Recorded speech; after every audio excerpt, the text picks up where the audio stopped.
Hello and welcome to another How Live Sees It review. Today I'm taking a look at Draco Magi. It is a two-player card game in which you will be basically some magi who will be controlling some dragons, sending them out to fight, and you will be able to utilize some spells yourself to influence battle decisions. So again, it's two players. Says it takes about a half an hour to play. Produced by Robert Burke Games. So the one thing that I will say that intrigued me right off about this game is the artwork. Not a huge fan of the lady here on the cover. But the dragons and everything in the game are really fantastic. Once you open the game, this is what you'll see. The quality of the box is really nice. It kind of has a nice finish on it. Basically, you have this little insert here for to divide the cards into three different sections.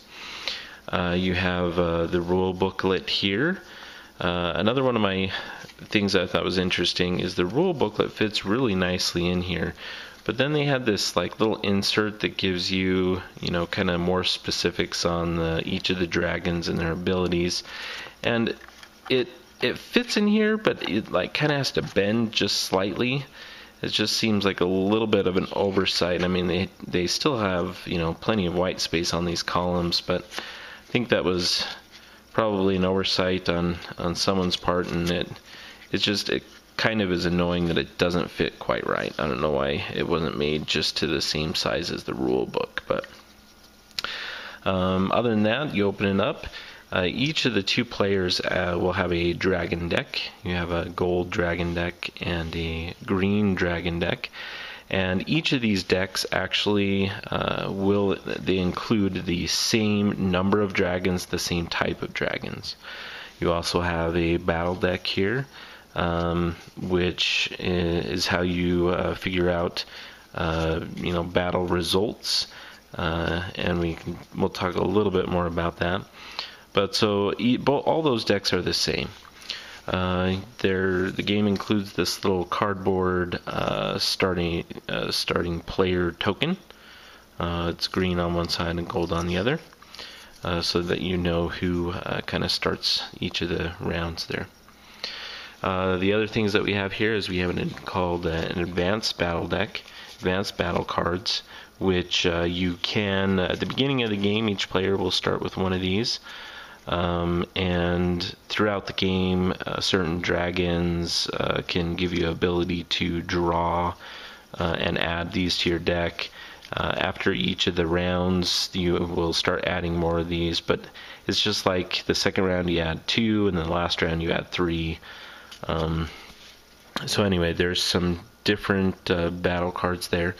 And then the other thing here we have is the kind of landscape or battlegrounds, and then you have a certain color of gem. They're double-sided. And I got a yellow gem there. We have another red gem, yellow, blue, etc. And you'll notice the same text on each side here for the players to refer to. Each of these battlegrounds has modifiers, -1 to shield to all metallic dragons. Metallic dragons are a little weaker here. So anyway, that's what's in the game itself. And again, like I said, the thing that I really drew me to this game, and the thing that I really enjoy about it, is the artwork.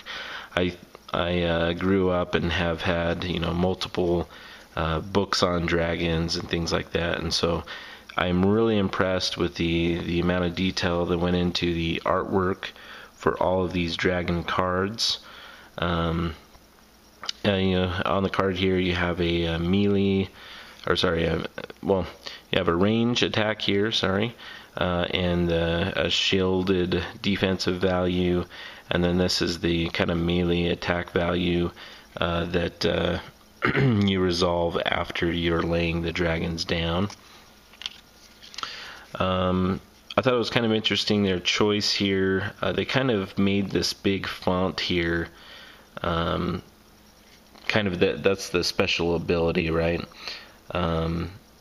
This is a red dragon. I thought it was interesting that they don't really have the name of the dragons really in large print. I guess it doesn't really need to be, but I felt like it was kind of an odd choice. The only place that it says that this is a red dragon is that little thing in the bottom right hand corner.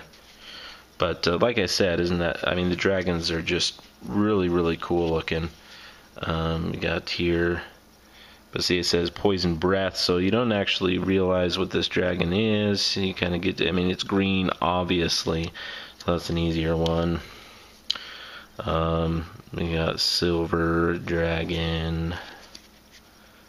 Okay, got a bronze dragon. Again, just that's the only place where it actually says the bronze dragon. I mean, it has it in the text there too, I guess, but anyway, so each of these dragons, you'll notice, has some of them have a range attack, some of them don't. You have a number up here for the draw and the defensive value, and then each of these have some sort of special ability. The red dragon defeats a dragon with a ranged attack. You may attack a second dragon on this battle. So if a dragon, you lay this down, you defeat one with the ranged attack, you can actually attack a second dragon. This one's really, really cool looking. You got a life drain. Again, so if you look down here, this is our undead dragon. Dragon is lost during the melee on either side. Where you have an undead dragon present, draw a new battle card. Okay, so lots of cool dragons. Really, I think that's the highlight of the game. Other than that, the actual gameplay itself and playing through the game, I don't know, I was a little underwhelmed, I guess. There's multiple games out there that utilize kind of the same decks. Pixel Tactics being one of those. And Pixel Tactics just does it really, really well, because each of those cards can do, you know, 1, 2, 3, 4, like 5 different things, 5 ways that you can play each card. Even though if you get this, each deck is the same, it can be vastly different, and it feels very, very different when you play it. In this game, you each have a same deck of dragons, same battle cards, with some modifiers from this advanced battle deck. And, you know, at the game you have 3 different battlefields here laid out. During the dragon phase, you'll have a certain number of these pulled into your hand. You take turns laying these down. You would result any actions at that time, and after that, then you know, you may be able to do ranged attacks and things like that. After you lay all the dragon cards down, you'll get through. There's different things ending here. But then after all the ranged attacks and everything, then you go to the melee attack, which basically results in you drawing a number of cards equal to, you add up your melee value, draw those number of battle cards, and then you take turns, you know, laying, I'm going to lay this as a bite or a claw, and then the other person has to equal that with a bite or a claw, whatever you decide. So if I lay down a bite card, the other person needs to lay down a bite card from their battle hand. If they don't, then they have to lose a dragon from the battlefield. After all the cards are played, or the dragons are removed, there's different things, I guess, ending scenarios that way. But then the person who wins that battlefield gets that, and you're trying to collect gems, either one of each color, or, I mean, 3 different gems of different colors, and then, or you have to collect 3 gems of one color, or 4 gems. Okay, so that's the game. I didn't go into detail about everything, but honestly, I felt kind of bored as I played this game. So I don't know, it felt very boring, the gameplay. It was just drawing cards, and I don't know, it just didn't resonate with me really, which is kind of sad. But again, I love the artwork on these cards. You know, I may just end up choosing some of these dragon cards, making a collage them or something, framing it. I don't know, because the artwork is just great, but there's nothing exactly wrong with the gameplay. I think it works. It's just it didn't feel very exciting to me. But that is Draco Magi.